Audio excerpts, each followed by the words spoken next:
Welcome to the TLC Talk, a podcast by Ohio 4-H teens. Hello, everyone. My name is Wyatt Morrow, and I'm the Communications Committee Chair for the Ohio 4-H Teen Leadership Council. This interview is with Madi Lawson. She is one of the inductees into the 2024 Ohio 4-H Teen Hall of Fame. Madi has been featured on the TLC Talk before in one of our officer episodes in episode 3 for being the Vice President of Leadership on the Ohio 4-H Teen Leadership Council. Madi, if you want to go ahead and reintroduce yourself. Hi, everyone. My name is Madi Lawson, and as Wyatt said, I am the Vice President of Leadership on the Teen Leadership Council, but I'm just your average 4-H'er. So, to kind of start talking a little bit about Hall of Fame, on the window clings that are featured in the 4-H Center, each person has about 5 different areas on their window cling that kind of have like major highlights throughout their 4-H journey. So, Maddie, yours are leadership, community service, Ohio 4-H military kids, 4-H advocacy, and camp. So, do you have any major highlights between those 5 areas? Definitely. So for leadership, I would say my biggest experience is Teen Leadership Council. It's given me a lot of opportunities to do public speaking and practice changing roles from being the one led as gaining new skills and then leading, being that mentor to the young kids at conference this year. It's been a really fun time and I've gained so much. Um, Community service. I was a very active member in my community before I went off to college.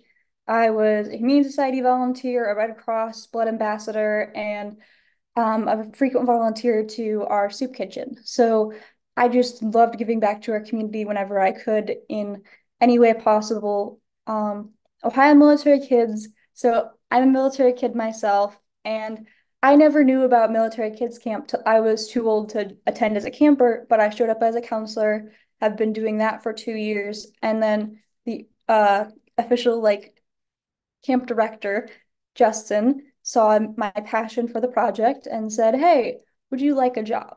So now I'm working in the state 4-H office, helping out Justin run military kids camp, and I absolutely love it. 4-H advocacy, that is my life. I love bragging to everyone about all the amazing things 4-H has taught me and encourage anyone to join. And camping. I have so much fun camping. I think last year I was a camp counselor at 4 different camps. It was wild. I spent most of my time tired with no voice. I remember I went right from leadership camp to county camp and I had no voice because it was during the Canadian wildfires. So I had a little whiteboard and then the kids ended up learning how to know my tells and when I wanted to speak and they would tell other people to shut up because I was talking. They were just so sweet. I loved them very much. My campers are like the light of my life. They are so cute. And I love giving that good experience because I had such a great experience at camp and it made me want to keep coming back. So being that friendly face is just something I strive for and I love doing. Absolutely. Those all sound like such fantastic highlights all throughout your 4-H career. My next question for you is what was the moment like when you found out that you were going to be inducted into the Hall of Fame? So my moment when I found out, I was in shock, I think.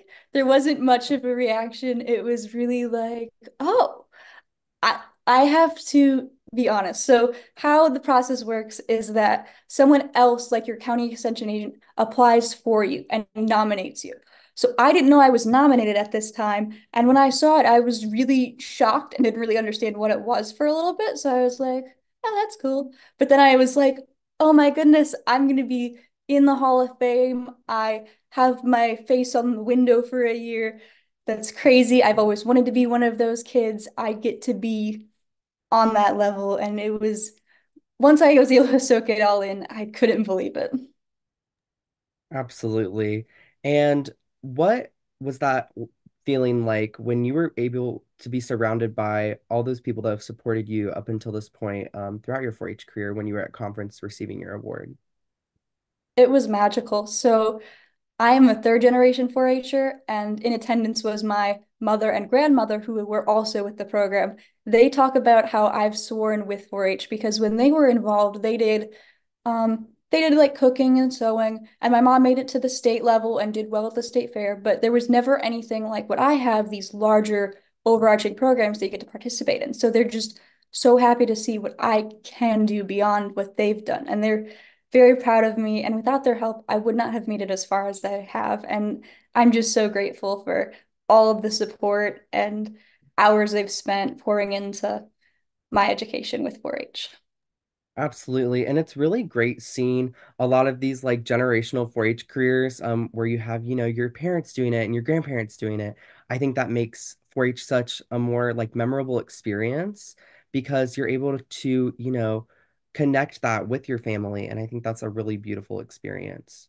My last question for Exactly. you is, what advice do you have for members? I think the best advice I have for members is to, no matter what, apply, apply, apply.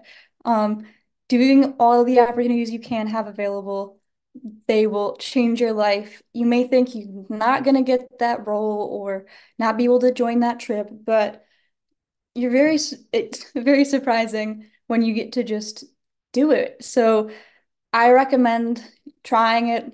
Might not get in, but you could, and it could be life changing. Like there's so much 4-H has to offer, so why not try a little bit of everything? Absolutely. And, there are some times, and I know, I've experienced this and I bet you have as well, where, you sometimes go out for things and, you don't get those opportunities.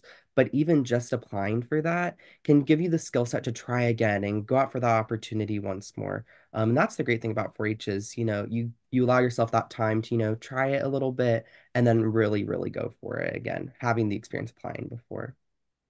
Yes.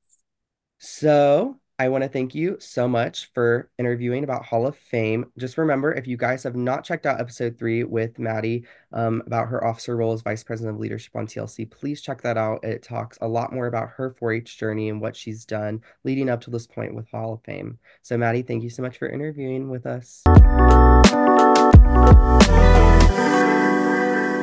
This interview is with Sydney Hamilton. She is one of the 2024 Ohio 4-H Teen Hall of Fame inductees. Sydney, if you want to go ahead and get an introduction about yourself. Hi, my name is Sydney Hamilton, and I'm from Highland County, and I've been in 4-H for 11 years. I've taken a wide variety of projects, so goats and chickens, and then sewing and nutrition projects as well, along with quilting and beekeeping. Um, I currently go to Wilmington College, where I'm majoring in animal science, and I'm on a pre-vet track. That's fantastic. So, going along with being from Highland County, what are some county experiences that you've participated in? So I'm in junior leadership, and I'm on junior fair board, and I also do Highland County FCS board as well. That's great. So, going with some of those county experiences, you obviously got involved in some state activities. What are some state activities you've been involved in? So I've been on the Ohio 4-H Teen Leadership Council for the past 3 years now, and last year I was on the advocacy committee, and then for the past 2 years I've been on the state outreach committee. So, on the state outreach committee, what kind of things do you guys get to do? So we've been reaching out to other states, and at this past year's 4-H conference, we invited Kentucky to come up and to really just experience what the conference is all about. Absolutely, and they had a great time with that as well. I got Yes. to talk to them a little bit. They absolutely loved just getting to see like all the things that we get to do, coming to luncheon and things. Exactly. They absolutely enjoyed that. Yes. So next we'll kind of talk about your national experience. So these are kind of all things that are leading up to, Hall of Fame and things like that. So what are some of those national experiences you've got to participate in? So this past March, I actually went to the National 4-H Conference held in Washington, D.C., where we did a presentation to the National Peace Corps on global climate change. And then this past fall, I went to CWF along with you. And then this past winter, I went to National 4-H Congress. That's great. So with going to Congress, what achievement record did you win? Yeah, so I won that for the poultry achievement form. So leading up to that, me and my twin brother, we were on a national poultry judging and avian bowl team. So we did that, which was a lot of fun. Super enjoyed that. Yeah. So you also did win a special award. What is that Yes. special award? So I also won the Ohio Township Association Award, and that's pretty much just with civic engagement and being involved in your community. Do you think that winning that award definitely helped you when you went to CWF and learning more about civic engagement? Yeah, so CWF is all about like citizenship and being involved in your community, and that 100% helped out with that. Absolutely.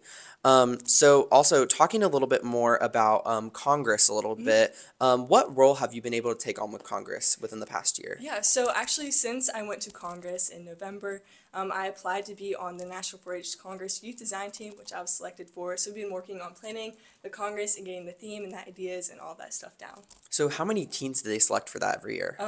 This year they only selected 8 teens across the whole United States for that. That's fantastic. So out of all the teens that went to Congress, you were one of the ones that were selected out of 8. Yeah. That's amazing. That's Thank so you. fantastic. So, talking a little bit more about Hall of Fame, what was that moment like for you when you found out that you were going to be inducted into the Ohio 4-H Teen Hall of Fame? Honestly, I couldn't believe it. I remember just being in tears of joy and just being so grateful for, really all the experiences looking back. Because, you get awarded that and then you just have that reflection of being able to just feel all those emotions. Absolutely. And, that's going to come a lot with this being your last year in 4-H. Definitely, you're going to have a lot of those reflection moments and things like that. Yes, yeah. But with your last year, you still get to have a bunch of amazing experiences. And I know you're going to do fantastic in whatever you do. Thank you. Talking a little bit more about Hall of Fame and things like that, going to luncheon, receiving your award, what was it like to be surrounded by friends and family, that had supported you up to that point? I think it was really just a gratifying moment to be able to look around and see all the people that supported me over all those years and just them being so happy for me. I couldn't have asked for a better 4-H family and people that really care for me and truly support me when I need it. Absolutely. Do you have any advice for 4-H members that are watching this? Maybe something that you've learned from your experience or something that somebody has told you? Really just stop and smell the roses and truly enjoy every single moment. Time goes by so quickly, as we know. It's a busy world and, there's so many good things out there. Absolutely. Thank you so much for this interview. Hey, thank you. Stay tuned for more episodes coming soon.